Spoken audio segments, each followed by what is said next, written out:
செந்தில் பாலாஜியும் அவர் தம்பியும் தேடும் போலீஸ் பின்னணியில் என்ன? அனைவருக்கும் வணக்கம். இன்றைக்கி காலையிலேருந்தே பார்த்தீங்கன்னா அரசியல் சூழ்நிலை பரபரப்பாக போயிட்டுருக்கு. அதில் முதல் முக்கியமான விஷயம் என்னென்னு பார்த்தீங்கன்னா, சென்னையில் ஈசிஆர் சாலையில் வசித்திருந்த செந்தில் பாலாஜியும் அவர் தம்பியையும் தேடி கரூர்லேருந்து போலீஸ் படை வந்ததாகவும் தெரிவிக்கப்படுகிறது. ஆனால் எந்த காரணன்றது இன்னும் தெரியலை.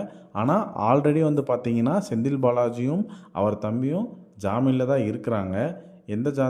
செந்தில் பாலாஜி இடி வழக்கில் உள்ளே போயிட்டு 2 வருஷம் சிறைவாசம் இருந்துட்டு அதுக்கப்புறம் அவர் அமைச்சர் பதவி தொடர முடியாமல் வெறும் எம்எல்ஏவாக மட்டும் இருந்தார். ஆளுங்கட்சியாக இருந்தபோதே இப்போ வரையும் ஜாமீனில் தான் இருக்கிறாரு.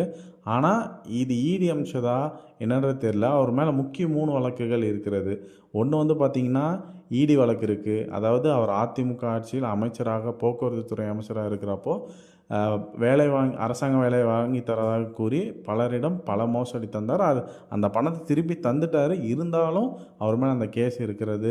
2வது வழக்கு கரூரில் கணக்கில்லாத ஒரு பெரிய வீடு கட்டியிருக்கிறாங்க, சொத்து குவிப்பு வழக்கு ஒன்று இருக்குது. 3வது வழக்கு கரூரில் நடந்த ஒரு துயர சம்பவம், 41 பேர் இறந்தது, கூட்ட நெரிசலால் 41 பேர் இறந்த விஷயத்தில் செந்தில் பாலாஜி அப்போ இருந்த கரூர் எம்எல்ஏவாக இருந்த செந்தில் பாலாஜி மீது தொடர்பு இருக்கும் என அப்போ இருந்தே பேசி கொண்டிருந்தார்கள்.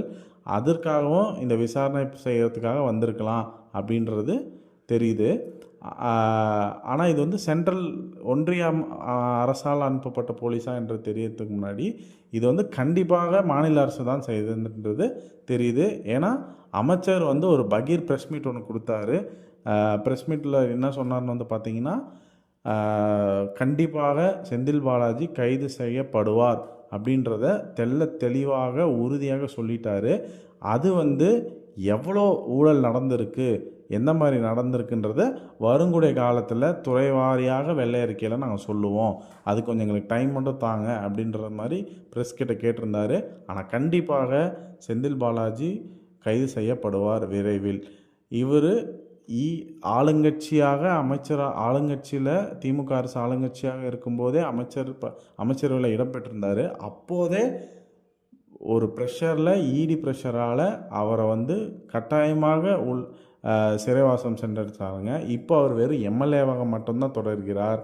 அதனால் கண்டிப்பாக கைது நடவடிக்கை கண்டிப்பாக இருக்குன்றது தாவேகா அரசியல் வட்டாரங்களிலும் சொல்லப்படுகிறார்கள். அது மட்டும் இல்லாமல் செந்தில் பாலாஜிக்கு சுற்றி ப்ரெஷர் இருக்கிறது. இந்த திமுக அரசு அமைக்க முடியவில்லை என்றும், அதனால் அதிமுகலேருந்து செந்தில் பாலாஜிக்கு அழைப்பு வருகிறது என்றும், பிஜேபியிலேருந்தும் செந்தில் பாலாஜிக்கு அழைப்பு வருவதாகவும் வெளிவட்டாரங்கள் தெரிவிக்கிறது. ஏன்னா இவரோட கண்ட்ரோலில் தான் திமுக ஜெயித்தாங்க. அதனால் இவரோட கண்ட்ரோல் தான் டெல்டா பகுதி மற்றும் கொங்கு பகுதி எல்லாமே இருக்குதுன்றதுக்காக இவரை அனைத்து கட்சியினரும் இவரை நம்ம தன்வசம் படுத்திக்கணுன்றதுக்காக போராடி வருகிறார்கள்.